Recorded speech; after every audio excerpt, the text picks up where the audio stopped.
नमस्कार, आप देख रहे हैं एनबी न्यूज। मैं हूं आपके साथ काजल ठाकुर। क्या पंचायत से निकलेगा विधानसभा का रास्ता? ये सवाल इसलिए क्योंकि उत्तर प्रदेश में एक विधानसभा चुनाव की तैयारी है, लेकिन वहीं दूसरी तरफ देखें तो सभी पार्टियां चुनाव के लिए जी तोड़ मेहनत कर रही हैं और दल बदल का सिलसिला लगातार जारी है। तो वहीं दूसरी तरफ उत्तर प्रदेश में 53 जिलों में जिला पंचायत अध्यक्ष का बहुप्रतीक्षित चुनाव आज हो रहा है। 45 जिलों में बीजेपी का सपा से सीधा मुकाबला है। वहीं दोनों प्रमुख दल 4 जिलों में त्रिकोणीय और 3 जिलों में चतुष्कोणीय मुकाबले के बीच में फंसे हुए हैं। वहीं कुल 75 में से 21 जिलों में बीजेपी और 1 में सपा के उम्मीदवार नामांकन वापस के अंतिम दिन ही निर्विरोध निर्वाचित हो चुके हैं। लेकिन अब सवाल ये, क्या पंचायत से निकलेगा विधानसभा का रास्ता?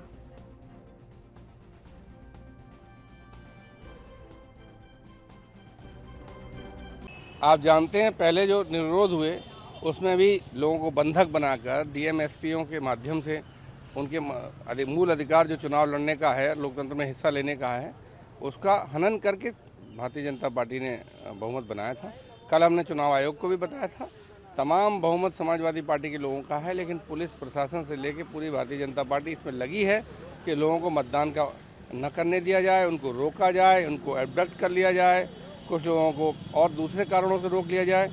लोग हाईकोर्ट भी गए थे फिरोजाबाद के मामले में, रात में हाईकोर्ट ने कल आदेश दिया है, कल चुनाव आयोग ने निर्देश दिए हैं। लेकिन ये सरकार कानून व्यवस्था को न सुधारती है, न इसमें विश्वास रखती है, न कानून को मानती है। इसलिए जहाँ जैसा होगा वहाँ समाजवादी पार्टी के लोग संघर्ष। अच्छा, ये ओवैसी जो है वो हैदराबाद से आकर के उत्तर प्रदेश में योगी आदित्यनाथ जी को या किसी और को मुख्यमंत्री कब से बनाने लगे?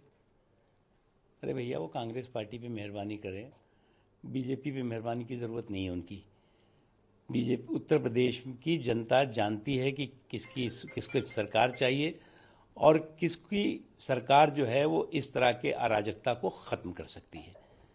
इसलिए इस तरह की जो फिजूल की बातें का कोई अर्थ। तो पंचायत से निकलेगा विधानसभा का रास्ता, ये सवाल इसलिए क्योंकि पंचायत के जो चुनाव है वो हो रहे हैं। सभी पार्टियां जी तोड़ मेहनत करने में जुटी हुई हैं। बीजेपी पूरे तरीके से जुटी हुई है, कांग्रेस भी और समाजवादी पार्टी भी। हालांकि बसपा ने अपने आप को पंचायत चुनाव से अलग रखा है। पहले ही ऐलान कर दिया गया था कि बीएसपी पंचायत चुनाव नहीं लड़ेगी, यानी सीधे 2022 की विधानसभा चुनावों की तैयारी की जाएगी। तो बीएसपी सीधे विधानसभा चुनावों की तैयारी कर रही है, लेकिन इतना साफ है कि ये जो पंचायत चुनाव है इसको 2022 का सेमीफाइनल माना जा रहा है। सभी पार्टियों के लिए 2022 का सेमीफाइनल है। सबसे बड़ी बात यह है कि इसमें जिस तरीके के आंकड़े निर्विरोध चुना गया है, पहले ही कई अध्यक्षों को, उसमें 21 बीजेपी के और 1 सपा। बीएसपी पहले ही अपने आप को अलग कर चुकी है, कांग्रेस लगातार जुटी हुई है। अलग से प्रियंका गांधी ने पूरी बागडोर संभाली हुई है ताकि परिस्थितियों को कंट्रोल किया जा सके। हालांकि पंचायत चुनाव की जो तस्वीरें निकलकर सामने आ रही हैं वो तस्वीरें ऐसी हैं कि सुबह से ही लड़ाई झगड़े भी हो रहे हैं। समाजवादी पार्टी के कार्यकर्ता पुलिस के साथ में भिड़ गए, समाजवादी पार्टी के कार्यकर्ता बीजेपी कार्यकर्ताओं के साथ में भी भिड़ गए। जो तस्वीरें निकलकर सामने आ रही हैं वो वही तस्वीरें हैं जो कि हमेशा चुनाव में हमें आमतौर पर देखने को मिल जाता है। वही पंचायत चुनाव में इस बार भी देखने को मिल रहा है। लेकिन इतना तय है कि ये जो आज का पंचायत चुनाव है उत्तर प्रदेश विधानसभा का, यानी 2022 का सेमीफाइनल इसको माना जा रहा है। अब जिसकी जीत होगी उसका जो रास्ता है एकदम साफ माना जाएगा विधानसभा के लिए। इसीलिए हम बार बार यही कह रहे हैं कि क्या पंचायत से विधानसभा का रास्ता निकलेगा? क्या पंचायत से विधानसभा का रास्ता निकालने की तैयारी हो रही है? क्योंकि तैयारी बीजेपी पूरी कर रही है।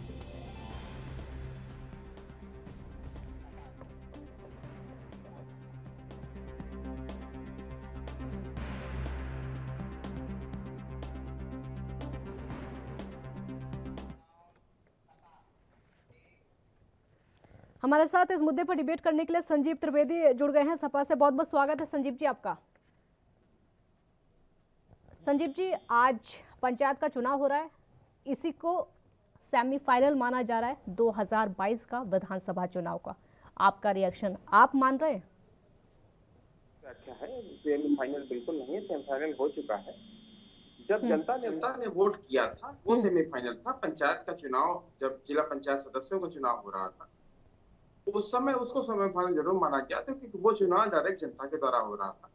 और उस चुनाव ने सिद्ध कर दिया था कि 2022 में समाजवादी पार्टी सरकार बनाने जा रही है उत्तर प्रदेश में। का कारण यह था कि 70% से ज्यादा सीटें समाजवादी पार्टी जिला पंचायत सदस्य के रूप में जीत के आई। इसका मतलब यह हुआ कि जनता का पूरा भरोसा समाजवादी पार्टी की तरफ है। भारतीय जनता पार्टी से उसका जो है अब मन लग नहीं रहा है, तो उसके कारण विभिन्न तरीके से हो सकते हैं। सरकार की जन विरोधी नीतियां हैं, उसमें बहुत बड़ा कारण है। कोरोना एक बहुत बड़ा कारण है जिस सरकार ने मैनेजमेंट किया, और इन सब कारणों से और जनता का विकास के प्रति वापस मन आया है। और 2022 में आप देख लीजिएगा, माननीय राष्ट्रीय अध्यक्ष अखिलेश यादव मुख्यमंत्री उत्तर प्रदेश के पंचायत को पंचायत को 2022 का सेमीफाइनल आप मानकर नहीं चल रहे हैं? नहीं, पंचायत अध्यक्ष का चुनाव को नहीं मान के, पंचायत को चुनाव को तो मान के चल रहे हैं, लेकिन पंचायत का चुनाव तो बीत चुका है। हाँ। अध्यक्ष जो सत्ता के हिसाब से चलता है। हाँ। अगर अध्यक्ष के हिसाब से या मान के चलेंगी, जो अध्यक्ष और जो अध्यक्ष निर्विरोध चुने गए उनका क्या? नहीं, निर्विरोध कैसे चुने गए आपको ये भी मालूम। सत्ता के हथियारों के द्वारा किसी का नामांकन न करने दिया जाए, किसी को रोक लिया जाए, मुकदमे लिखा दिए जाए, इन पर दबाव बनाया जाए, ये तरीका जनतंत्र विरोधी है, लोकतंत्र के विरोधी। इससे जनता कोई भी कभी भी एक्सेप्ट नहीं कर सकती। दबाव बनाने की बात आपकी तरफ से कही जा रही है, दबाव बनाने की बात आपकी तरफ से कही जा रही है। बीजेपी वाले साफ कह रहे हैं कि निर्विरोध चुने गए। नहीं, वो निर्विरोध उनको लगता है ना, ये तो आप खुद समझ सकती हैं। आपके चैनल पे बहुत बार आया है कि भारतीय जनता पार्टी के द्वारा जो जिला पंचायत सदस्य समाजवादी पार्टी जीते हैं, उन पर दबाव बनाया जा रहा है विभिन्न तरीके से। ये तो आपके चैनल भी कह रहे हैं, क्योंकि सपा के खाते में सिर्फ इटावा रहा सवाल, इसलिए। हाँ, अगर इटावा भी रहा तो ये सोचना पड़ेगा भारतीय जनता पार्टी को। इसका मतलब इटावा में आज भी लोग चाहते हैं कि समाजवादी पार्टी सत्ता रहे। इनके दबाव के बाद भी हम आज भी वहां पे खड़े हैं। किस आधार पर? कौन से वो आधार हैं जिन आधारों पर आप लेकर आएंगे? क्योंकि मुद्दे अलग हो जाते हैं। नहीं, देखिए, मुद्दा हमारा सिर्फ विकास का मुद्दा है, जन हित का मुद्दा है। जिस तरीके से समाजवादी पार्टी ने 2012 से लेकर 2017 तक का काम किया, किसी भी सेक्टर में आप चले जाइए, चाहे रोड के डेवलपमेंट में हो, चाहे हेल्थ के डेवलपमेंट में हो, चाहे युवाओं के डेवलपमेंट में हो, चाहे नौकरियों को लेकर हो, जिस तरीके से आप देख सकते हैं। आप देखिए 2012 से लेकर 2017 तक उत्तर प्रदेश का स्वर्णिम काल था, और उसके बाद 2017 जैसे ही सरकार बदलती है, उससे आप देखिए डेवलपमेंट पे कितना काम हुआ है। आप मुझे बता दीजिए, 108 हमने एम्बुलेंस लाई, उसको अपग्रेड करने का काम इनका होना चाहिए था, लेकिन उन्होंने इसको भी डिग्रेड किया। 100 नंबर हम अपराध कंट्रोल के लिए हम लेके आए। आज बताइए 100 नंबर की स्थिति क्या है? ये कहा करते इनका घोषणा पत्र पढ़िए, इन्होंने कहा था 100 नंबर को हम अपग्रेड करेंगे। आज स्थिति क्या है? अपग्रेड सिर्फ नंबर हुआ है, 100 से 112 हो गया है। अपराध नहीं कंट्रोल हो पाया है। उस अपराध को कंट्रोल करने के लिए इनकी भावनाएं उतनी अच्छी नहीं रही हैं, या ये इनके हाथ में उस तरीके से व्यवस्था नहीं हो पाई जो होनी चाहिए था, जिससे उत्तर प्रदेश निर्भीक हो गए, उत्तर प्रदेश की जनता चल। संजीव जी, आप हाँ बिल्कुल बिल्कुल, आप शायद ये भूल रहे हैं कि जो बीजेपी के मुद्दे होते हैं वो एकदम भावनाओं से जुड़े होते हैं। या तो बीजेपी वाले धर्म का मुद्दा उठा लेते हैं, आस्था का मुद्दा उठा लेते हैं, जाति का मुद्दा उठा लेते हैं, राम मंदिर का मुद्दा उठा लेते हैं, और आप लोगों की तरफ से तो धर्मांतरण भी चुनाव से जोड़कर देखा जा रहा है। उनके जो मुद्दे होते हैं ना, एकदम सेंटिमेंट से जुड़े हुए मुद्दे होते हैं, जिनको लोग समझते हैं, एकदम लोग देखते हैं। वो मुद्दे जो हैं आप लोगों से एकदम अलग हो जाते हैं। आप मेरी बात समझिए इस बात को पहले कि भगवान श्री राम का मंदिर बने, ये सारे समाजवादी पार्टी के कार्यकर्ताओं की, सारे नेताओं की इच्छा थी। लेकिन साथ में एक भी बात कही जाती थी कि जो भी निर्णय हो माननीय सुप्रीम कोर्ट द्वारा हो। सुप्रीम कोर्ट ने निर्णय दिया कि वहां पे मंदिर बनना चाहिए, या जो भी व्यवस्था उसने दी है वो सारी समाजवादी पार्टी को मान्य है, हमको भी मान्य, सारे लोगों को मान्य। और ये बात हम पहले दिन से कहते चले आ रहे थे कि जो भी न्याय व्यवस्था जो निर्णय कर रही है, एक मुकदमा अगर न्याय व्यवस्था में चल रहा है, न्यायपालिका में चल रहा है, तो उस व्यवस्था के अंतर्गत जो निर्णय हो वो पूरे प्रदेश की सारी जनता को मान्य होना चाहिए, पूरे देश की सारी जनता को मान्य। समाजवादी पार्टी भी इससे अछूती नहीं है। इसलिए राम मंदिर का जो मुद्दा है वो माननीय न्यायालय द्वारा निर्णय हुआ है। माननीय न्यायालय का उसके लिए बहुत बहुत साधुवाद, कि जो भी उसने निर्णय किया है वो बहुत अच्छा। मैं मुद्दों की बात कर रही हूँ। बीजेपी के सामने आपके कौन से मुद्दे होंगे जो टक्कर दे पाएंगे? मैं वो बात कर रही हूँ। हमारे पास विकास का मुद्दा होगा। हाँ। हमारे पास हेल्थ का मुद्दा होगा। विकास का मुद्दा तो बीजेपी उठाते, विकास का मुद्दा तो बीजेपी भी उठा लेती है। सबका साथ सबका विकास। सिर्फ कह देने सबका साथ सबका और विकास अब तो सबका विश्वास भी जुड़ गया उसमें। नहीं, आप उसमें और भी चार शब्द जोड़ दिए, उससे फर्क नहीं पड़ता है। सबके कुछ कह देने से विकास नहीं होता है। विकास धरातल पे दिखाई देना चाहिए, उत्तर प्रदेश की जनता को महसूस होना चाहिए, उत्तर प्रदेश के लोगों को लगना चाहिए कि नहीं अब हमारा विकास हो रहा है। आप मुझे बता दीजिए, विकास हुआ है, जरूर विकास हुआ, हम जानते हैं विकास कहाँ कहाँ हुआ है। अपराध में विकास हुआ है, आज पेट्रोल में विकास हुआ, महंगाई में विकास हुआ है, बेरोजगारी में विकास हुआ है, बिजली के बढ़ते दामों में विकास हुआ है, हर चीज में विकास हुआ है, जहां से जनता अपने आप को असुरक्षित महसूस नहीं। अपराध आप देखिए, अपराध कहां से कहां पहुंच गया है, महंगाई कहां से कहां पहुंच गई। इतिहास में पहली बार डीजल और पेट्रोल 100 रुपए के ऊपर पहुंच चुके हैं। इससे बड़ा और क्या विकास हो सकता है? अगर ये विकास अगर आपको लगता है कि अब बहुत अच्छा है, तो फिर भारतीय जनता पार्टी को तो फिर 1000 रुपये पे पहुंचा देना चाहिए। विकास जहां होना चाहिए, युवाओं को नौकरियां मिलनी चाहिए, इसने कोई काम नहीं किया है। हर साल दावा करते थे हम 75 लाख नौकरियां लेंगे। बीजेपी तो इस बार भी 300 प्लस का नारा दे रही है। आप क्या है? नहीं, नारा देने से आपका नारा क्या है? अगर 300 प्लस का वो नारा दे रहे हैं तो आपका नारा क्या है? माननीय राष्ट्रीय अध्यक्ष कह चुके 351 प्लस। हाँ, ये तो बहुत पहले कह चुके हैं 350 प्लस। 300 प्लस वो करेंगे, 351 आप करेंगे, सीटें कहाँ से आएंगी इतनी? अब ये तो भारतीय जनता से पूछे ना, भारतीय जनता पार्टी कहाँ सीटें लेके आ रही है, क्योंकि जिला पंचायत के चुनाव में तो पूरी तरीके से हार चुकी है। सत्ता के दम पर वो जिला पंचायत अध्यक्ष बनाने का जो प्रयास कर रहा है, बस बाकी जनता ने जब वोट किया था, तो जिला पंचायत सदस्यों को जब वोट किया था, वहां तो भारतीय जनता पार्टी हार चुकी है। उनसे पूछिए 300 प्लस की बात कहाँ से कर रहे हैं? उन्होंने कौन सा ऐसा काम किया है जिससे जनता खुशहाल? किसान बेहाल चल रहा है, महिलाएं बेहाल है, बच्चे बेहाल हैं, युवा बेहाल है। 75,000 नौकरी का आज ऐलान कर दिया योगी सरकार ने, आज सुबह ही ऐलान किया है। नहीं, ऐलान करने से नौकरी नहीं मिलती। पहले बात समझिए, आप इस बात समझिए, पहले ऐलान करके नौकरियां मिलती है क्या? मैं भी ऐलान कर रहा हूँ पूरे सबको डीएम बना देंगे, क्या ऐसा संभव है क्या? उसके लिए आपको धरातल पे काम करना पड़ेगा। पूछे 4.5 साल सरकार में, बताइए धरातल पे क्या काम हुआ है जिसके लिए नौकरियां डेवलप हुई हैं? आप मुझे बता दीजिए सर कि क्या क्या काम किए हैं। आप महंगाई कहां से कहां चली जाए, भारतीय जनता पार्टी को ये सोचना चाहिए। जन भावनाओं के साथ खिलवाड़ करने से अच्छा ये है कि आप जनहित के कार्य करें। भावनाओं से खिलवाड़ करने से कुछ नहीं होने वाला है। प्रदेश जो है, जहां आप 2017 में हम छोड़ के आए थे, आज 2021 में कहां पहुंच चुका है, आप खुद निष्पक्ष होकर आप देख लीजिए कि कहां जा चुका है। लोग बिहार कितने परेशान है लोग उत्तर प्रदेश, और वो कब तो ये यहाँ तक कहने लगे 4.5 साल हमने झेल लिया, 6 महीने और झेल लिया। लेकिन 2022 में भारतीय जनता पार्टी की सरकार वापस नहीं आने वाली, समाजवादी पार्टी सरकार बनाएगी। माननीय राष्ट्रीय अध्यक्ष जी अखिलेश यादव जी मुख्यमंत्री उत्तर प्रदेश के होंगे। जो 2017 में छोड़ के आए थे विकास के कार्य, वो फिर से आरंभ होंगे, और 2022 के बाद आप देखिएगा कि उत्तर प्रदेश अपने पुराने वैभव को प्राप्त करने का प्रयास करेगा।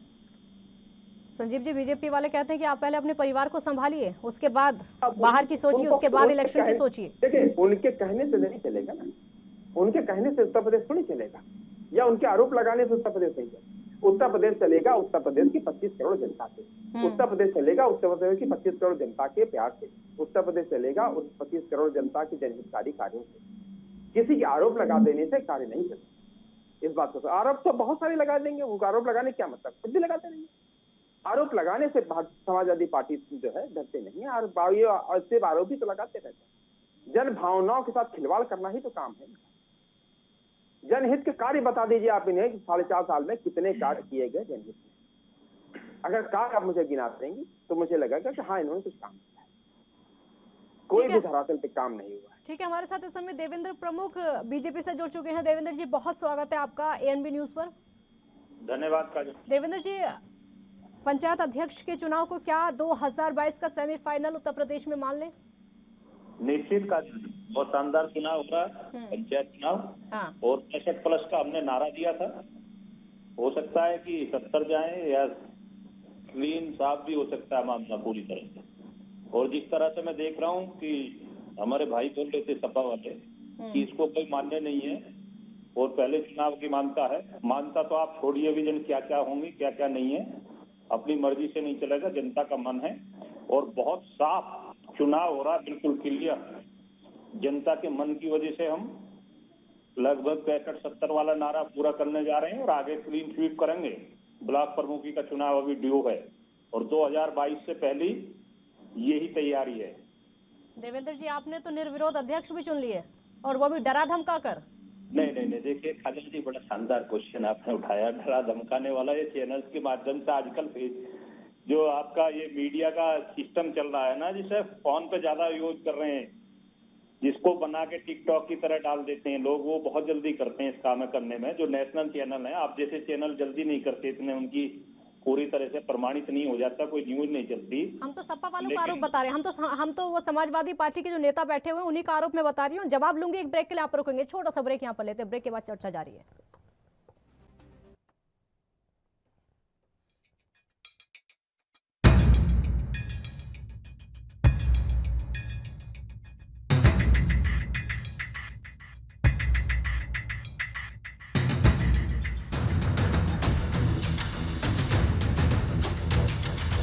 ब्रेक के बाद एक बार फिर स्वागत है आपका। दोनों खास मेहमान इस समय हमारे साथ जुड़े हुए हैं। देवेंद्र प्रमुख जी, आपसे सवाल मेरा यही था, क्योंकि समाजवादी पार्टी का आरोप, ये समाजवादी पार्टी के नेता का कहना ये है कि आपने डरा धमकाकर ये निर्विरोध अध्यक्ष चुनवाए।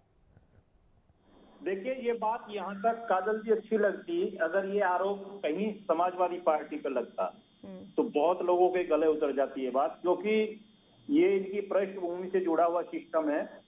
और पहले जब भी इनकी सरकारें जब रही हैं, क्राइम के मामले में, इस तरह के चुनाव के मामले में, पंचायती चुनाव में, जितने भी समितियों के चुनाव हैं, समाजवादी का कुनबा ही उन पर बनता था। जैसे कांग्रेस का परिवार बनता है, समाजवादी का कुनबा बनता था। और वो कुनबा खत्म होगा, क्योंकि भारतीय जनता पार्टी लोकतांत्रिक पार्टी है, तो बहुत साफ चुनाव हो रहा है। जनता की आवाज है ये, जनता चाहती है कि भारतीय जनता पार्टी पंचायत से लेकर सत्ता तक पूरा जो विधानसभा और लोकसभा तक पूर्ण रूप से बनी रहे। जिस हिसाब से भारतीय जनता पार्टी काम कर रही है, उसके हिसाब से समर्थन भी मिल रहा है। अब ये तो कहने के लिए तो कुछ भी कह सकते हैं, इनकी एक सीट आई तो है इनकी, जहां इनका असर था वहां आ गई इनकी, और एक आध कुछ आ जाएगी शाम तक। 3 बजे तक इंतजार करें, अभी से परेशान क्यों हो रहे हैं? मतलब आप नहीं चाहते हैं 1-2 से ज्यादा सीटें आ जाएं, आप नहीं चाहते हैं? नहीं, आप डराएंगे और धमकाएंगे, अध्यक्षों को अपने पक्ष में करेंगे? नहीं, हमारे चाहने से क्या होगा? डराने धमकाने की पृष्ठभूमि मैंने बिल्कुल आपको क्लियर की है कि मैं आपके माध्यम से कह रहा हूँ, नेशनल चैनल बेट पे विश्वास के साथ कह रहा हूँ कि कहीं आप जिक्र करिए किसी प्रदेश में, देश के किसी कोने में कहिए कि भारतीय जनता पार्टी 2024 और 21 तक का जो इतिहास है, कहीं डराने धमकाने की राजनीति नहीं कर रही। या तो कांग्रेस करती थी, सीबीआई हर मोड़ पर विपक्ष के यही आरोप लगे हैं। आप लोग नकारते आए हैं, लेकिन हर मोड़ पर विपक्ष के यही आरोप लगे हैं। आपको भी भली भांति पता है, जब राज्यों की सरकारें गिरती हैं, जब राज्यों की सरकारें गिर जाती हैं और बीजेपी की सरकार वहां बनती है, तो क्या होता है उसके पीछे? हमेशा विपक्षी पार्टियों की तरफ से यही कहा जाता है कि आप डराते हैं, धमकाते हैं, विधायकों को खरीदते हैं, सांसदों को खरीदते हैं, सरकार गिरा देते हैं बनी बनाई और अपनी सरकार बना लेते हैं। हमेशा हर मोड़ पर विपक्ष का यही कहना है, जो कि आप नकार रहे हैं। बोलिए। देखिए, मैं तो वैसे ही नहीं, स्पष्ट आपको बिल्कुल सबूत के साथ नकार रहा हूं। पहले भी, अब से पहले सरकारें गिरती थी, जब सेंटर में कांग्रेस की सरकार थी, तो कितने प्रदेशों में क्या क्या हुआ था आपने देखा। एक भी घटना पूरे 7 साल के ऐसे करियर में नहीं है कि जहां जबरदस्ती हुई हो या लोकसभा की गरिमा को गिराने का काम किया हो। सिर्फ लोकतांत्रिक तरीके से जहां सरकारें बदली हैं, वहां इनकी बदहाली की वजह से, इनकी नाकामी की वजह से इन्हीं के लोगों ने गिराई है। कहीं बीजेपी का, कहीं सीधा भारतीय जनता पार्टी का नाम आप स्पष्ट नहीं जोड़ सकते। मैं स्पष्ट कर रहा हूं, बिल्कुल क्लियर कर रहा हूं।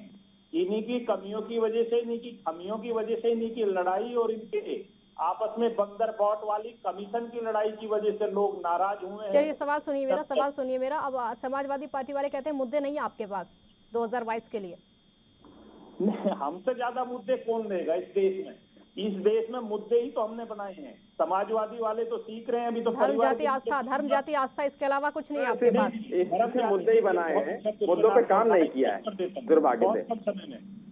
सर पर काम करना चाहिए, मुद्दे बनाने से फायदा नहीं होने वाला है। अगर या आप कैराना में बयान देकर वो धर्म जाति है या ये धर्म जाति है कि पूरे 4.5 साल में एक दंगा हिंदू मुस्लिम नहीं हुआ, ये धर्म जाति है। स्पष्ट बोल रहा हूं मैं, पूछिए इनसे। इनकी सरकारों के दंगे की मैं सैकड़ों की बात नहीं कर रहा, हजारों की गिनती में गिना सकता हूं डेट वाइज। लेकिन ये भारतीय जनता पार्टी का एक भी दंगा हिंदू या मुस्लिम बता दे, ये धर्मवाद होता है या चलिए वो होता है जो उस चलता दंगे हुआ पर भी रहा आऊंगे, उस दंगे पर ये भी। संजीव जी बोलिए, बनता है संजीव जी जवाब तो दीजिए, करके। वो कुछ बोलना चाह रही हैं, बोलिए बोलिए, आऊंगी मैं आपके दंगों पर। दंगे से लाभ किसको हुआ? और तुम्हें सीधी सी हुआ बात होगा, साफ हमें क्या समझे, पता? जिसको अब लाभ होगा तुम्हें दंगे में नहीं कहीं न कहीं उसकी हम भूमिका। लोग थोड़ी करवा देंगे लाभ के लिए। ये तुम्हारी क्यों? खुदवा की पार्टी है, छोटी सी पार्टी है, अपना कहीं ना कहीं राजनीतिक स्थिति बचाने के लिए लोग भी आप यही तो मैं जानना चाह रहा हूँ कि दंगे से लाभ किसको होता है? ये तुम जानो, हमें नहीं, क्या अरे पता? ये आप बताइए ना, दंगे से किसको लाभ हो रहा है? एक भी दंगा दंगे गिनाइए से लाभ किसको हो रहा है? आप दंगा गिनाइए ना।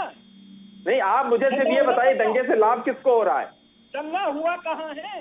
दंगे से लाभ किसको हो रहा है? अरे मैं पूछ रहा हूँ दंगा हुआ कहाँ है? तुम आप अरे हुआ, जब भी दंगा हुआ है, आप मुझे बताइए उस दंगे से लाभ किसको हुआ है? काजल जी, इनसे मेरी आवाज जा रही नहीं जा रही? बिल्कुल आपकी आवाज आ रही है। संजीव जी वो इनसे पूछ पूछिए ना। संजीव जी अब वो पूछ मैं रहे हैं कौन पूछ से रहा हूँ, दंगे एक की भी बात तथ्य आप इनके कर पास रहे हैं। नहीं, मैं सारे दंगों की, जितने भी दंगे, अगर आपको आंकड़ा चाहिए तो दंगा उनको बताइए कौन से दंगे नहीं, की बात, दंगे क्योंकि मैं देश सारे भर बता में रहा दंगे हूँ। बहुत होते हैं, गुजरात, हमारे देखिए, देश में दंगे बहुत होते हैं और किसी भी बात को लेकर हो जाते हैं। उनको बताइए किसकी बात कर। आप मुझे ये बताइए, गुजरात से लेके उत्तर प्रदेश तक कितने दंगे हुए हैं? पूरे देश में जहाँ जहाँ दंगे हुए उत्तर प्रदेश में तुम्हारी तो दंगे थे। देखिए, आप भाषा को थोड़ा सा कंट्रोल करिए, आप भाषा को कंट्रोल करिए। भाषा ऐसी नहीं होती है। कैसी होती है? नहीं, तुम्हारी क्या होता है? नहीं, मैं आपको आप करके बात कर रहा हूँ, आप तुम्हारी क्या कर रहे हैं? अरे मैं गाली दे रहा हूँ। नहीं, आप तुम्हारी क्या कर रहे हैं? देवेंद्र जी, आप दोनों ही पार्टियों के नेता, आप दोनों ही अपनी अपनी पार्टियों के नेता हैं। भाषा की मर्यादा को जरा बनाए रखिए। आप लोग न्यूज चैनल पर बात कर रहे हैं, आप लोग अपनी अपनी पार्टियों का पक्ष रख रहे हैं। देवेंद्र जी, आप बीजेपी का पक्ष रख रहे हैं, जो कि सत्ता में काबिज है, जो कि उत्तर प्रदेश में भी काबिज है और केंद्र में भी काबिज है। आपकी पार्टी की छवि खराब होगी। बोलिए देवेंद्र जी, बात पूरी करिए अपनी। मैं इनसे बार बार पूछ रहा हूँ कि इनके पास दंगे का कोई रिकॉर्ड है तो आप मुझे ये बताइए, गुजरात से लेके उत्तर प्रदेश तक जितने दंगे हुए, उन दंगों से लाभ किसको हुआ है? गुजरात मुझे सिर्फ इतना बता दीजिए। कहाँ का दंगा? उत्तर अरे प्रदेश किसी भी दंगे की बात कर लीजिए, आप XYZ, आप किसी भी दंगे की बात कर लीजिए। गुजरात से लेके उत्तर प्रदेश तक दंगे जहाँ जहाँ कहीं भी हुए। ठीक है, दंगे का मुद्दा अलग हो जाता है और दंगे का मुद्दा भी नहीं है। संजीव जी जवाब दीजिए, सीधा मुकाबला किससे मान रहे हैं उत्तर प्रदेश में? उत्तर प्रदेश में मुकाबला, देखिए, जनता ने इस बार चुन लिया है समाजवादी पार्टी को, पूरी तरीके से मन बना लिया। कहाँ चुना? अभी कहाँ चुना है? इलेक्शन तो ये पंचायत के चुनाव ने सिद्ध कर दिया ना। सदस्य पंचायत के चुनाव में सिद्ध हो चुका है। पंचायत का सेमीफाइनल आपने माना? पंचायत के सदस्यों के चुनाव को मैंने सेमीफाइनल माना हुआ है, जहाँ जनता ने चुनाव किया है, जहाँ जनता ने चुनाव किया है। पंचायत के सदस्य को चुनाव को माना, अध्यक्ष का छोड़िए, अध्यक्ष का छोड़िए। बिल्कुल बिल्कुल 70 प्रदेश से ज्यादा सीटें समाजवादी पार्टी जीत के आई और वो सेमीफाइनल बिल्कुल समाजवादी पार्टी के फेवर में रहा है और वही रिदम बना रहेगा 2022 तक। और इसी मोमेंटम के साथ हम जाएंगे 2022 में। तो होगा ना मुकाबला तो जो भी मुकाबला हो, नहीं, मुकाबला बिल्कुल भारतीय जनता पार्टी के साथ ही होगा। जो भी मुकाबला होगा भारतीय जनता पार्टी के साथ होगा, ये बात बिल्कुल सत्य है। इस बात तो कहीं हमको कोई दो राय नहीं है। और तो कोई दल है भी नहीं उत्तर प्रदेश में। जो भी मुकाबला हो इन्हीं के साथ पहले होगा। जो गठबंधन आप कर चुके हैं वो दल उन वाले दलों पर नजर नहीं है आपकी? पहले जो गठबंधन आप कर चुके हैं उनका वो अपनी राजनीतिक जो छवि है वो खत्म कर चुके हैं। उनका कोई महत्व उत्तर प्रदेश में नहीं बचा। आप भी गए थे उनके साथ लास्ट वाले इलेक्शन में? आप भी उनके साथ में गए थे? वो देखिए, वो बहुत पुरानी बात कर रहे हैं। ऐसे तो बसपा के साथ भाजपा ने भी किया हुआ है गठबंधन। तो पुरानी बातें होती हैं, देखिए राजनीति में पुरानी बातें ही निकल कर आती है। राजनीति में पुरानी बातों को ही उठाया जाता है। ठीक है काजल जी, आप सही कह रही हैं, लेकिन हर इलेक्शन नया होता है, हर इलेक्शन के मुद्दे नए होते हैं, हर इलेक्शन की लड़ने की राजनीति और रणनीति अलग होती है। 2022 में हम उत्तर प्रदेश के जितने भी दल हैं जो समाजवादी विचारधारा के दल हैं, उनके साथ मिलकर उत्तर प्रदेश का चुनाव लड़ने जा रहे हैं। और आप ये देख लीजिएगा, निश्चित रूप से 2022 में सरकार समाजवादी पार्टी का। देवेंद्र जी, बीजेपी किससे सीधा मुकाबला देख रही है इस समय, क्योंकि विपक्ष सिर्फ एक नहीं है?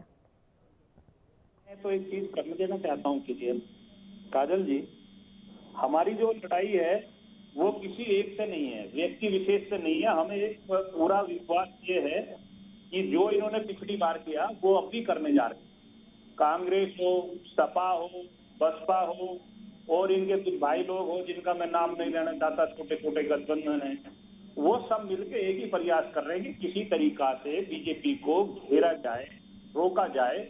लेकिन प्रदेश की जनता, देश की जनता मन बना चुकी है कि गठबंधन जितना बेमेल होगा कहाँ बहन जी, कहाँ मुलायम जी, कभी कहने लग रहे भाई हमारा गेस्ट हाउस कांड में ये हुआ, फला हुआ, ठिकड़ा हुआ, कभी बब हुआ, कभी भतीजा, कहाँ साइकिल की सवारी, कहाँ हाथ का पंजा, सब तो जनता ने नकारा है। इससे ज्यादा और क्या देखेंगे? ये सब बेमेल गठबंधन हमसे इकट्ठा होकर लड़ेंगे।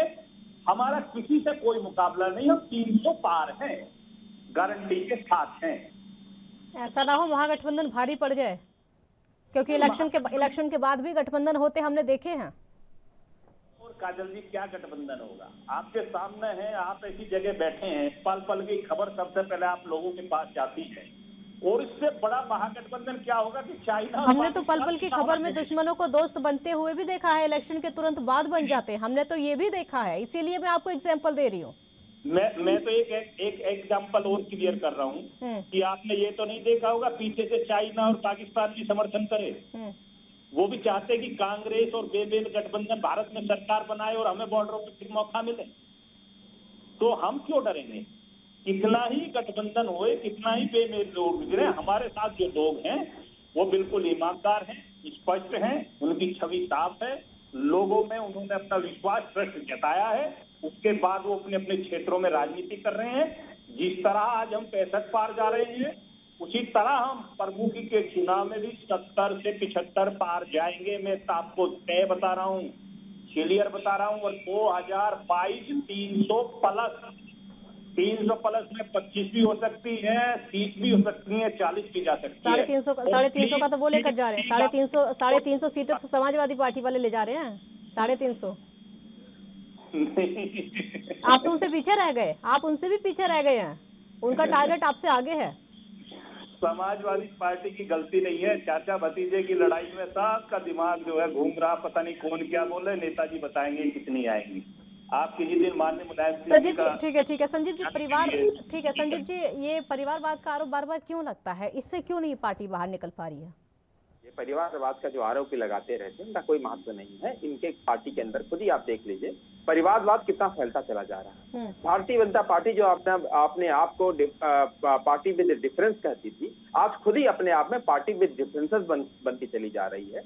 और ये प्रदेश की राजनीति के लिए ठीक नहीं है। भारतीय जनता पार्टी को स्वयं सोचना चाहिए कि जो इनके अंदर डिफरेंसेस पैदा हो चुके हैं, जिसके कारण उत्तर प्रदेश में अभी आपने पीछे क्या 1 हफ्ता 10 दिन 15 दिन पहले आपने देखा उत्तर प्रदेश में क्या क्या हुआ, कितनी धमा चौकड़ी मचाई गई। तो वो पार्टी विद डिफरेंसेस का ही अंतर है, जिसके कारण आज Bharatiya Janata party with difference से पार्टी विद डिफरेंसेस हो चुकी। गठबंधन को लेकर मेरा सवाल है, बड़े दलों से आपने इस बार गठबंधन नहीं किया है, छोटे छोटे दलों को चुना है, ये आपसे जवाब लूंगी। एक ब्रेक के लिए यहाँ पर रुकेंगे, जल्द हाजिर होंगे।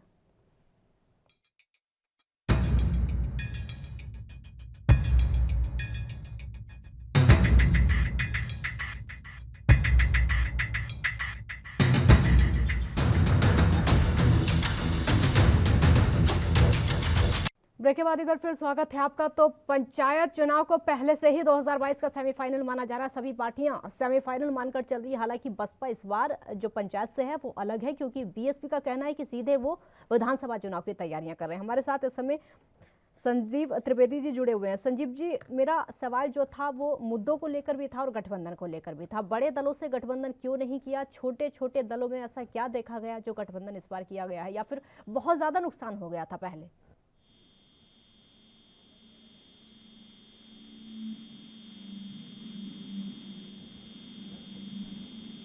साथ हमने गठबंधन क्यों किया, मैं आपको बता दे रहा हूँ।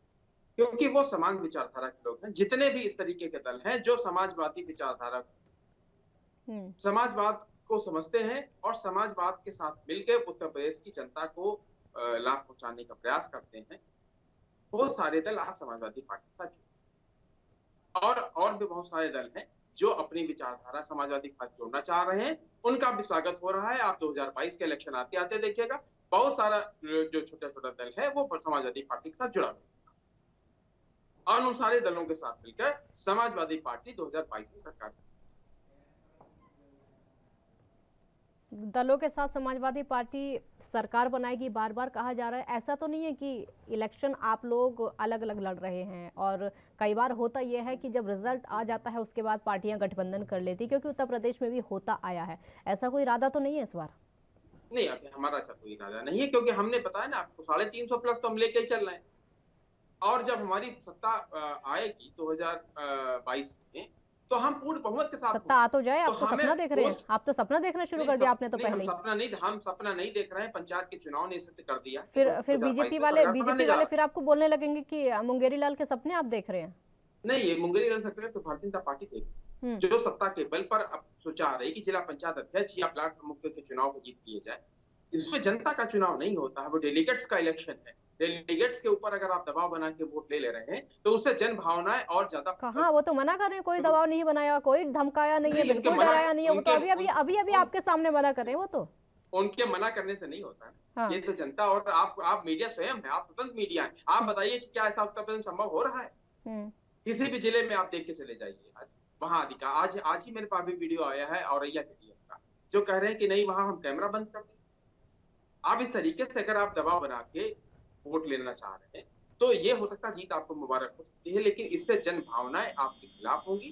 जनता की भावनाओं का भारतीय जनता पार्टी से बचना चाहिए, और जो जन भावनाएं वोटों में परिवर्तित हुई हैं अभी पंचायत के चुनाव में, उन्हीं के आधार पर जिला पंचायत अध्यक्षों का चुनाव होना चाहिए, ब्लॉक प्रमुखों को चुनाव, ना कि सत्ता के बल पर आप जबरदस्ती वोट लेकर अपने प्रत्याशी आप जिताने का, क्योंकि उससे जनता को कोई वो नहीं हो रहा। जनता ने इस बार चुन लिया था कि हमको बदलाव करना है, और वही मोमेंटो आप देखिएगा चलता रहेगा, और 2022 तक ही चलता रहेगा, जब तक समाजवादी पार्टी सत्ता।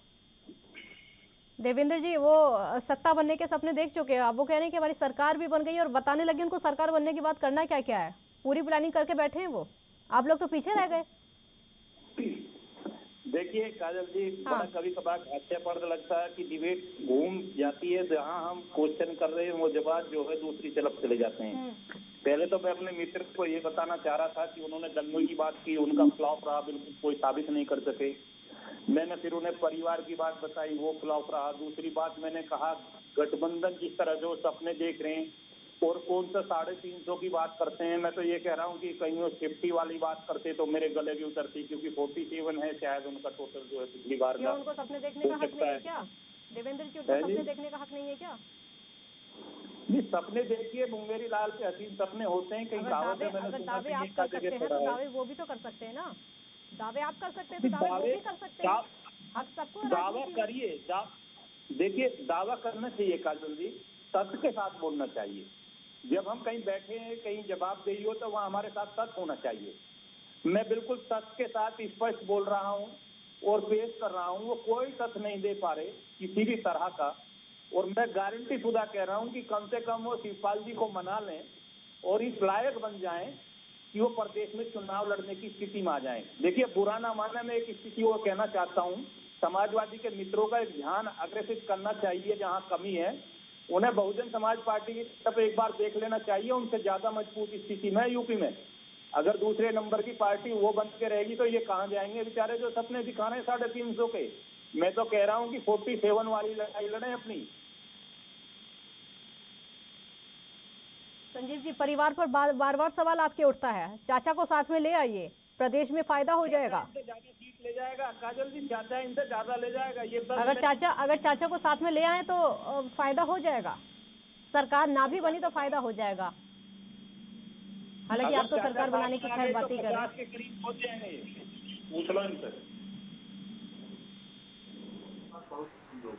इनको चिंता करने की जरूरत है, इनको चिंता ही करनी चाहिए जो उत्तर प्रदेश का जो हाल बना रखा है, तो उसकी चिंता इनको करनी चाहिए। लेकिन दुर्भाग्य से उसकी चिंता नहीं कर रहे। ये चिंता इस बात की कर रहे हैं कि समाजवादी पार्टी क्या करे। इनको समाजवादी पार्टी की चिंता छोड़ देनी चाहिए। उत्तर प्रदेश की 25 करोड़ जनता की चिंता करने का काम है। उत्तर प्रदेश के साथ जो इन्होंने वादा 2017 में किए थे, उन वादों को पूरा करने का काम है। लेकिन ये उन्होंने वादों का काम नहीं कर रहे। अपने संकल्प द्वारा बाहर ही नहीं था कि संकल्प पत्र में इन्होंने क्या क्या लिखा हुआ था।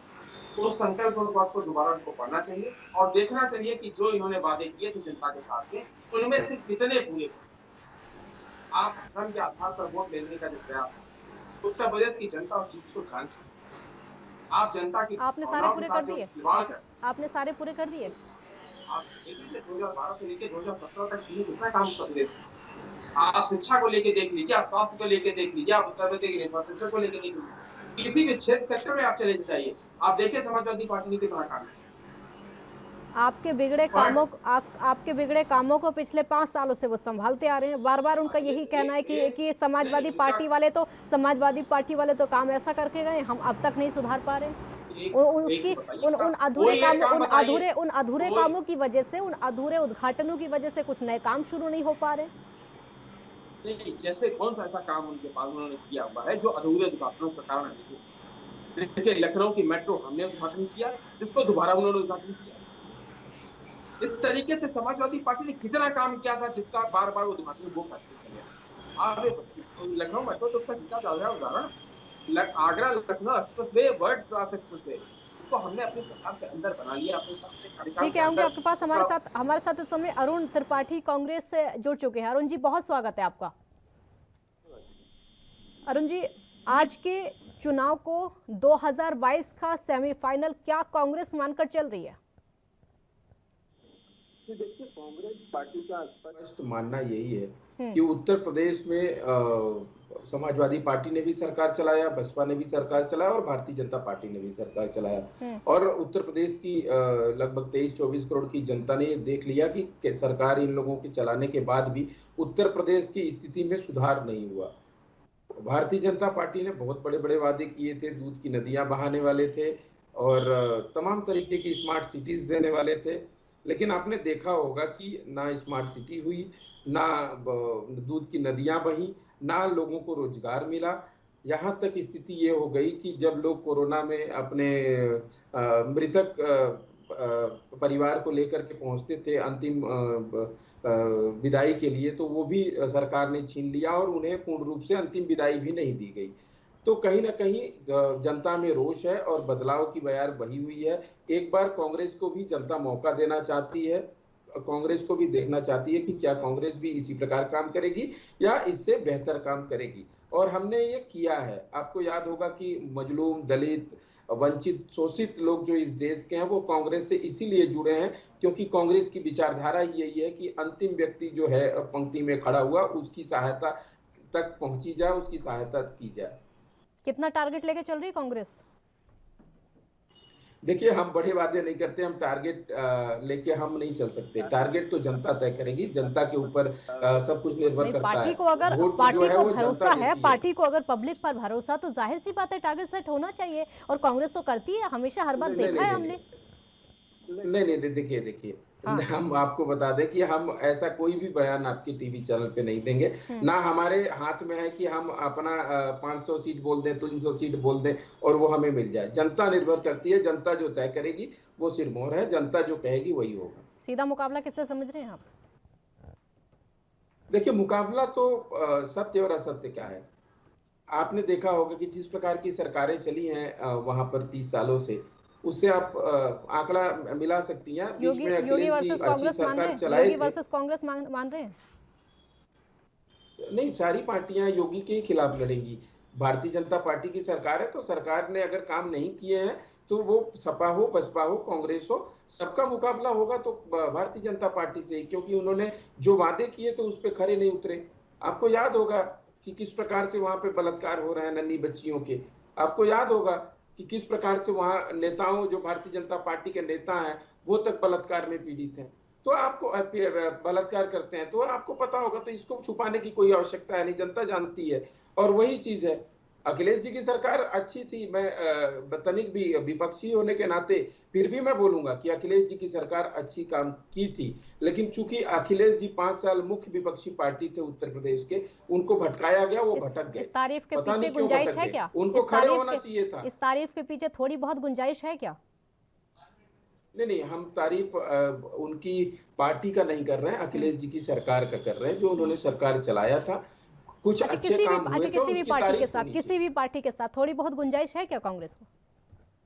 नहीं, अभी तक तो कोई ऐसा हमारे पास समाचार नहीं है। शीर्ष नेतृत्व तय करेगा कि किस पार्टी के साथ जाना है या अकेले चुनाव लड़ना है। वो आदरणीय प्रियंका गांधी जी और राहुल गांधी जी, सोनिया गांधी जी तय करेंगे। देवेंद्र जी, कई ऐसी नाकामियां हैं उत्तर प्रदेश में, एंटी इनकम्बेंसी बार बार बताई जा रही है। कह रहा था, मैं तो एक चीज और क्लियर कर रहा था। हाँ, जब से आपको पहले ही बोल रहा हूँ कि सभी पार्टियां एक हैं हमारे लिए। वो तो सब जो है कांग्रेस के मित्र ने जिस तरह से तारीफ की है अखिलेश जी की, वो अच्छी बात है। मैंने स्पष्ट कह दिया था, मैंने तो 2-3 चीज और भी जोड़ दी थी, और भी कई लोग जोड़ दिए थे। हमारा तो सबसे जितने भी इकट्ठे होके आप गठबंधन बनेगा सबसे मुकाबला है, हम तो सबसे लड़ना ही है। और ये जो जिस तरीके की बात की जा रही है, कोई कह रहा है कि इस तरीके से हम आएंगे, इस वजह से हम आएंगे, वजह कोई अपनी क्लियर कर नहीं पाता। और सिर्फ एक ही कारण है कि आ रहे हैं। कल जी एक ही सवाल है सबका कि हम आ रहे हैं उत्तर प्रदेश में, लेकिन कारण क्या है वो कोई स्पष्ट नहीं कर पा रहा।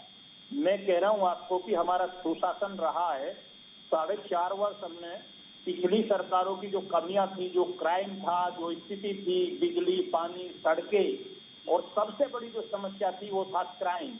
दिन में लूट मार डकैतियां, ये सब बंद करा दिए हैं। लोग चाहते हैं, बहनें चाहती हैं कि सुरक्षित रहे उत्तर प्रदेश। आप सर्वे करा के देखिए, एक स्पष्ट नीति है कि माननीय योगी जी जो प्रदेश के नहीं देश के पहले ऐसे मुख्यमंत्री हैं जिन्हें WHO से लेकर और विदेशी जितने भी कंट्री अच्छी रही हैं, वैश्विक महामारी में तारीफ करने का अवसर मिला है। तो ये कोई छोटी बात नहीं है। दिल्ली में घटना घटी, क्राइम हुआ, हरियाणा में हुआ, छोटी छोटी आबादी के देश हैं, 2 करोड़ की आबादी दिल्ली की है। कहते हैं कि योगी जैसे मुख्यमंत्री की जरूरत है। हरियाणा में आपने देख लिया था कि वहां भी योगी जी की मांग आई, जबकि हमारी सरकार है। और मैं तो कह रहा हूँ कि वेस्ट बंगाल में भी अगर इनका नाम घोषित होता तो शायद कुछ और ही होता। तो मैं कैसे कह दूं कि योगी जी के सामने कोई टिक पा रहा है, ये आप कैसे अंदाजा लगा दे। ठीक है, सारे एक मित्र होकर लड़िए, आपका अधिकार है लोकतंत्र में। लेकिन आप अच्छी बात कह रहे हैं, बहुत अच्छी बात कह रहे हैं। अरे दूसरों को मौका आने दीजिए, कम से कम केंद्र में आप हैं, सारे राज्य में आप योगी जी की सरकार बनाने कह रहे हैं, हर राज्य में, तो दूसरों को मौका देंगे नहीं देंगे? आप तो हर राज्य में योगी जी को देख रहे हैं, योगी जी के जैसे मुख्यमंत्री को देख रहे हैं। दूसरी भी पार्टियां हैं हमारे देश में, दूसरी भी पार्टियां हमारे देश में आती हमारे देश में दूसरी भी पार्टियां हैं। एक रिएक्शन संजीव जी बोलिए। अगर योगी जी हरियाणा में भी मांग कर रही जा रही है, गुजरात में भी मांग की जा रही है, बंगाल में मांग की जा रही है, तो उनको प्रधानमंत्री क्यों नहीं बना देते? भारतीय जनता पार्टी को उनको प्रधानमंत्री बना देना चाहिए। अगर सारे राज्यों में उनकी मांग की जा रही है तो इससे बढ़िया तो मौका भारतीय जनता पार्टी के पास नहीं होना चाहिए। आज उनकी केंद्र में सरकार है, माननीय योगी जी को उनको प्रधानमंत्री बना देना चाहिए, तो उनकी सारी मांग खत्म हो जाएंगी अपने आप। भारतीय जनता पार्टी को इस पर विचार करना चाहिए गंभीरता से। बिल्कुल विचार करना चाहिए, बिल्कुल। ठीक है, अरुण जी आपका रिएक्शन, विचार की बात पूछेंगे देवेंद्र जी से। अरुण जी देखिए, अभी भारतीय जनता पार्टी के मित्र ने बहुत बड़ी बड़ी बातें करी, योगी जी की तारीफें करी, योगी जी का इतना गुणगान हमने पहली बार सुना है। और मैं आपको स्पष्ट कर दूं कि कम से कम बोलने से पहले हमारे भाई साहब को थोड़ा सा संज्ञान में होना चाहिए था कि अगर योगी जी इतने पॉपुलर होते तो उत्तर प्रदेश के जब मुख्यमंत्री बने थे उसके बाद उनकी लोकसभा का चुनाव हुआ था, आपको याद होगा, और उस लोकसभा की क्या हालत हुई थी। जो अपने लोकसभा में अपना चुनाव नहीं जितवा पाया, वो बंगाल का भी मुख्यमंत्री बना दे रहे हैं, आसाम का भी बना दे रहे हैं, इंग्लैंड का भी प्रधानमंत्री बना देंगे। भारतीय जनता पार्टी वाले जब झूठ बोलना शुरू करते हैं ना तो उसकी सीमा ही लांग जाते हैं, भूल जाते हैं कि कितना झूठ बोल रहे हैं। अरे तुम इतना मत बोलिए भाई साहब, टीवी चैनल पे बैठे हैं, कुछ अच्छी बातें बताइए। आपकी सरकार ने जब कुछ अच्छे कार्य किए उसको गिनवाइए। मैं किसी की तारीफ करने यहाँ नहीं बैठा हूँ, मैं भी विपक्षी हूँ, सपा भी विपक्ष है, बसपा भी विपक्ष है, लेकिन ठीक है, आप दोनों का जवाब लेंगे, एक ब्रेक के लिए यहाँ पर रुकेंगे, एक छोटा सा ब्रेक यहाँ पर लेते हैं, ब्रेक के बाद चर्चा लगातार जारी है।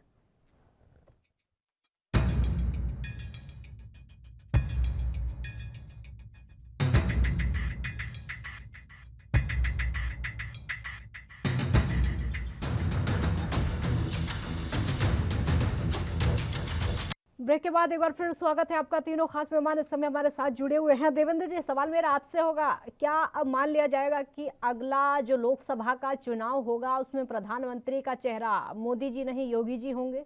आपकी तारीफों से ऐसा लग रहा है विपक्ष को।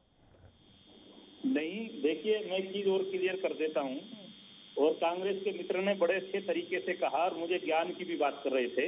हो सकता है कि ज्ञान की शायद उन्हें ज्यादा जरूरत पड़े। और मैंने कोई झूठी तारीफ नहीं की। मैं बहुत डिबेट्स में आपके साथ रहता हूँ, हमेशा तत्पर बोलता हूँ। इन्हें कहो मेरा नाम नोट कर लें, चाहे तो मुझ पर तथ्य जो है मैं साबित करता हूँ। योगी जी की तारीफ मैंने नहीं की काजल जी, योगी जी की तारीफ पूरे देश के साथ साथ विदेशों तक हुई है।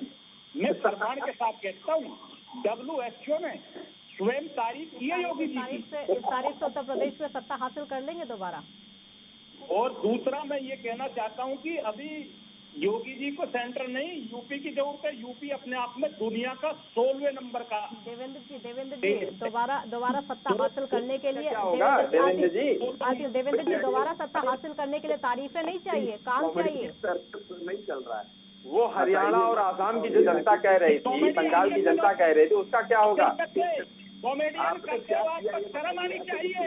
अरे आप 50 बार MP है नहीं और चैलेंज योगी जी को कर रहे हो, यूपी की बात करते हो। यूपी में देवेंद्र जी आप लगातार बोल रहे तारीफें किए जा रहे हैं और सवाल मेरा यही है कि तारीफों से सत्ता दोबारा हासिल नहीं होगी। अरुण जी आपका रिएक्शन पहले।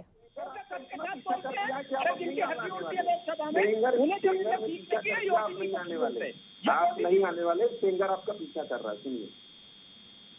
सुनिए ऐसा है मित्र कि जब आप टीवी डिबेट पे बैठते हैं तो जनता सुनती है। हम आप आपस में लड़ाई कर लेते हैं, टीवी चैनल के एंकर भी बैठी हुई है और आपस की लड़ाई सुनिए आपस की लड़ाई जनता को नहीं दिखानी है, हमें ये दिखाना है कि कौन कितना अच्छा कार्य किया और कौन कितना अच्छा कार्य कर सकता है। जनता यही उम्मीद रखती है आपसे, सबसे भी।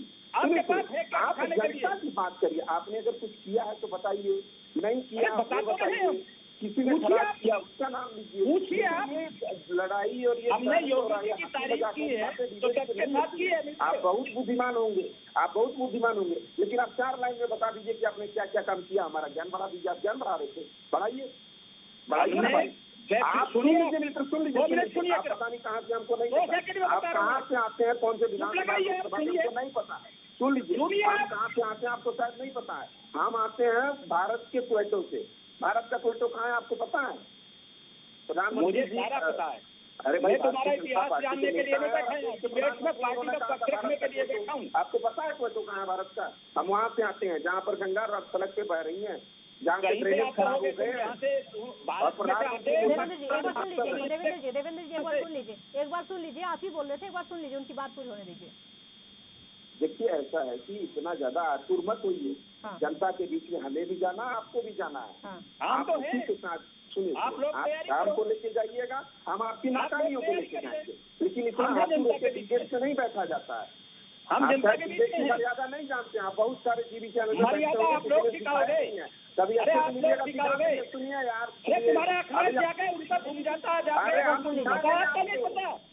दोनों साथ में बोलेंगे तो आवाज नहीं आएगी और किसी एक की भी बात समझ नहीं आएगी अगर दोनों साथ में बोलते रहेंगे तो। आपको नहीं संज्ञान होगा। आप तक की नहीं है हमें। अरे पूछ लीजिएगा किस मुद्दे पर चुनाव लड़ना चाहेंगे यूपी में, क्लियर करिए। अरे भाई आप मुद्दे पर लड़ेंगे, आप क्लियर करिए। हमारा जो मुद्दा होगा पूछने नहीं आया, आपकी नाकामियां ही हमारी मुद्दे हैं। आपकी जो नाकामियां हैं वो हमारे मुद्दे हैं। अब आप क्या नाकामियां हैं, तुम्हारे क्या मुद्दे हैं? अरुण जी नाकामियों पर चुनाव कैसे लड़ेंगे? अरुण जी योगी सरकार की नाकामियां गिनाएंगे, अपनी उपलब्धियां भी बतानी पड़ेंगी अगर पब्लिक के बीच में जाएंगे तो। बोलिए आप बोलिए। अभी इन्होंने कहा भारतीय जनता पार्टी के लेकर कि 4.5 साल पहले जो अपराध का रेशियो था वो हमने कम कर दिया। हम तो वही चाहते हैं भाई, हम वही चाहते हैं कि आप 4.5 साल पहले रवि का डेटा लेकर बैठ जाइए। किसके समय में कितने अपराध हुए, किसके समय में बच्चियों का बलात्कार हो रहा है, किसके समय में पत्रकार मारे जा रहे हैं, किसके समय में किसी जाति विशेष आप लेकर के बैठ जाती है। क्यों नहीं बैठते? आप बैठिए ना भाई। और यही संजीव जी वो बीजेपी की नाकामियां लेकर जाएंगे, आप क्या लेकर जाएंगे? संजीव जी देश में यही 17 तक के विकास के कार्यों को लेके जाएंगे। हाँ बिल्कुल सही है कि वो तो लोग भूल चुके होंगे, कुछ नया बताइए। बिल्कुल नहीं भूल चुके हैं, बिल्कुल सबको याद है। समाजवादी पार्टी द्वारा 2012 से लेकर 2017 तक का जो काम किया गया वो सबको याद है।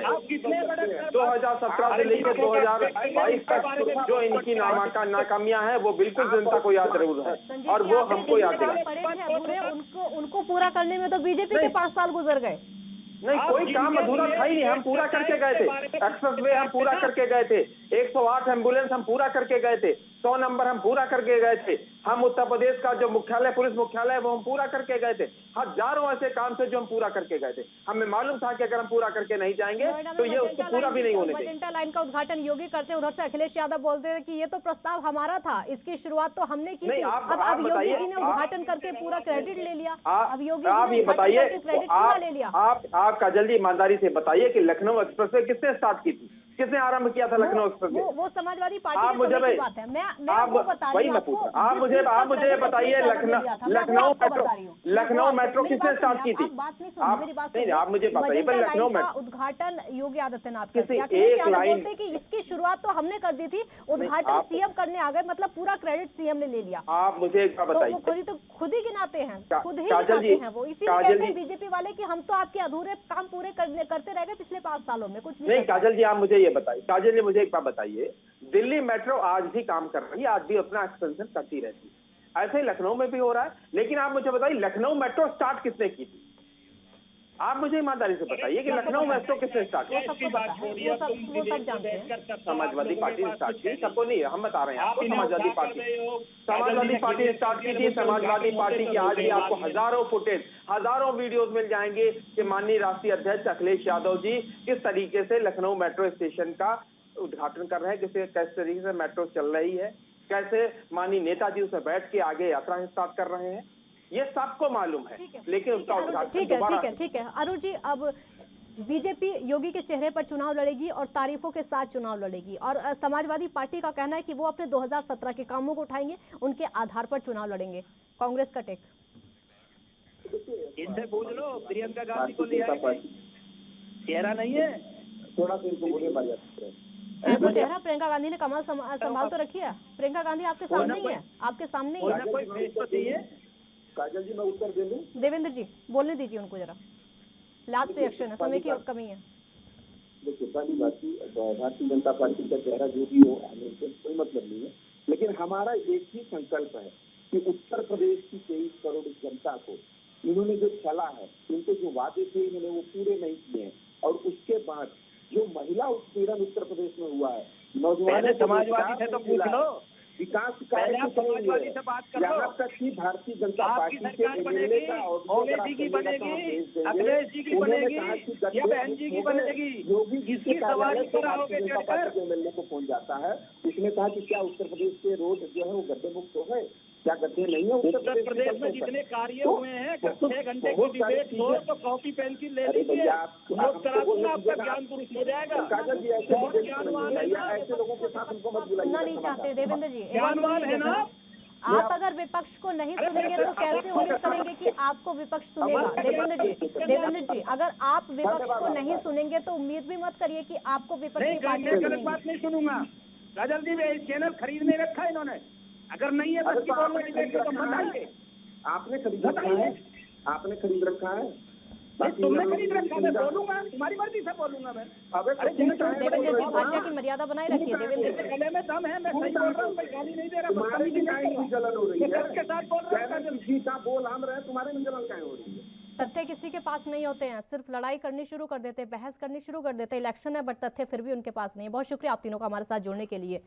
पंचायत से 2022 का रास्ता निकालने की पूरी तैयारी होती और तीनों ही पार्टियों को लगता है कि इसी पंचायत से विधानसभा का रास्ता निकलेगा। बहुत शुक्रिया आपका। देखते रहिए ANB न्यूज़। नमस्कार।